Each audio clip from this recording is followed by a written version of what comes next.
Iron Spider. Guys, Peter Parker, a kid, the only person Tony Stark took on as a mentor. And when I say he took him on as a mentor, Tony didn't just give Peter a suit, he gave him a family. God, that's so emotional. Remember the end of Homecoming? Tony offers Peter a spot on the Avengers. The big red bag opens, and inside there's this amazing gold, red, blue suit. And what does Peter say? No. The guy rejected the Avengers. Total teenage energy right there.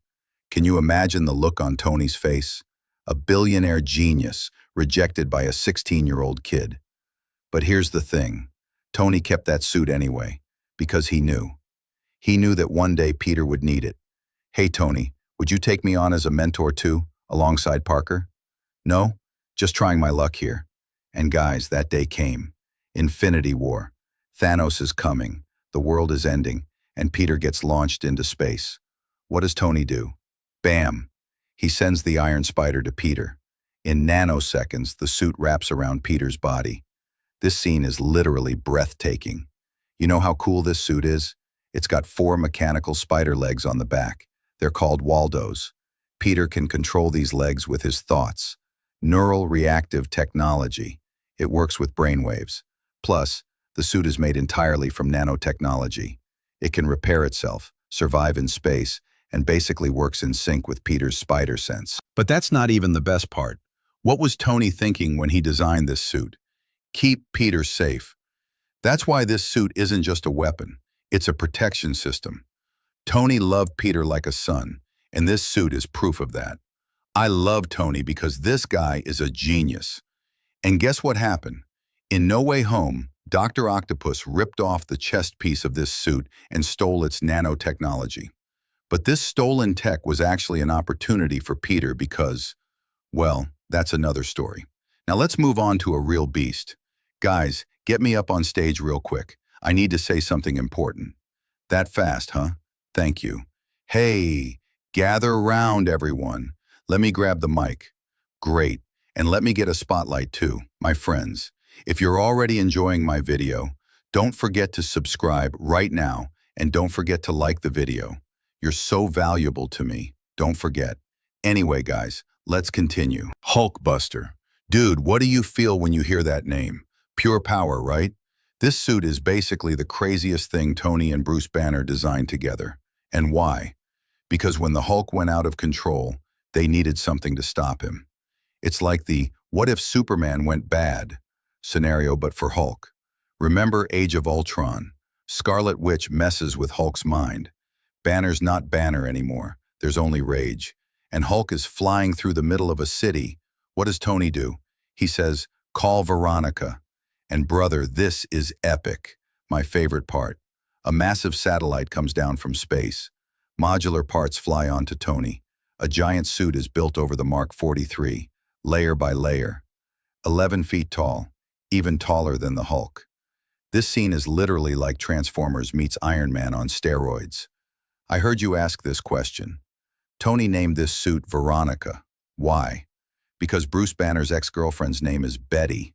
Veronica and Betty. It comes from Archie Comics. Tony's basically making a joke to Bruce. Betty couldn't calm you down, maybe Veronica can. Genius-level trolling. Do you think this makes sense? Please write in the comments. Now let's get to the fight. Hulk versus Hulkbuster. Hulk rips off the arc reactor from the back of the suit. What does Tony do? He says, "Replacement part," and a new piece comes from space. But Hulk catches it midair and throws it back. The modular system crashes. Tony finally makes a smart move. He drags Hulk to a skyscraper, shoots 4 missiles at the top of the building, and while punching Hulk, the building collapses on top of him.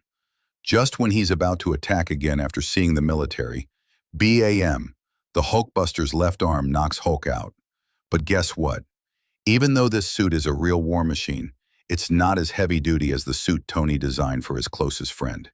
And who was that friend? Chapter 3, War Machine, James Rhodes. We all know James Rhodes. This guy has been Tony's closest friend since day one. But here's the sad part. Tony didn't actually want to give this suit to Rhodey.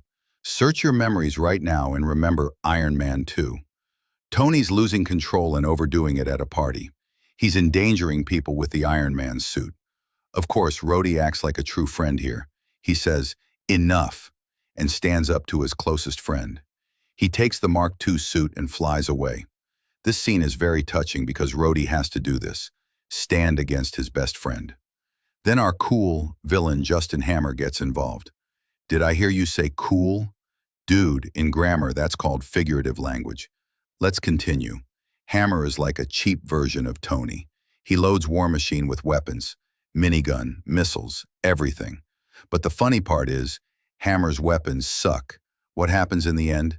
Tony and Rhodey reunite and fight Ivan Vanko together, back to back, shoulder to shoulder. And Tony gives the War Machine suit to Rhodey as a gift. "It's yours," he says. That's what real friendship looks like. What makes War Machine special? It's heavier than the Iron Man suit, but more durable. It has more weapons, but is slower and less maneuverable. Tony designs for show. Rhodey fights for efficiency. It's like comparing a sports car to a tank. Both are powerful, but for different purposes. But here's the question on our minds.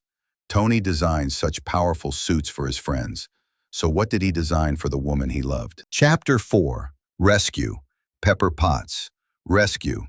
Tony Stark's final masterpiece. And this is literally the most powerful one. At the beginning of Endgame, there's a small scene.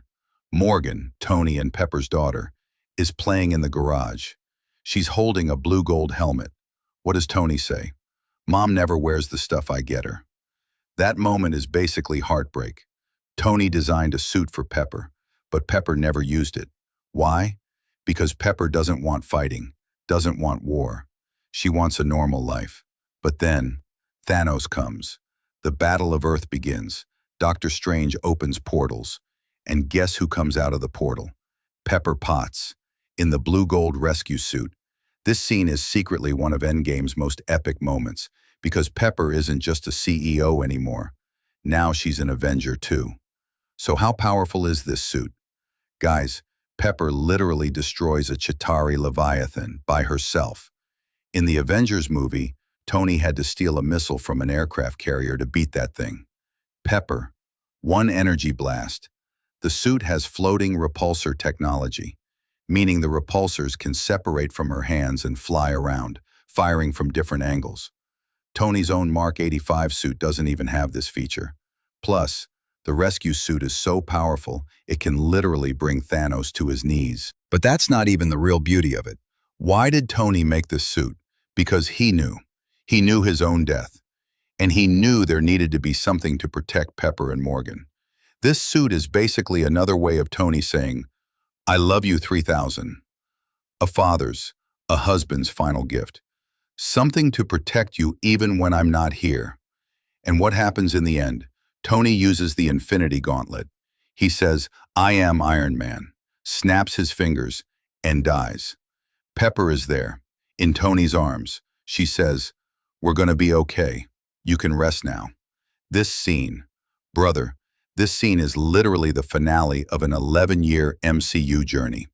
Everything was leading to this moment. And now think about it. Tony died, but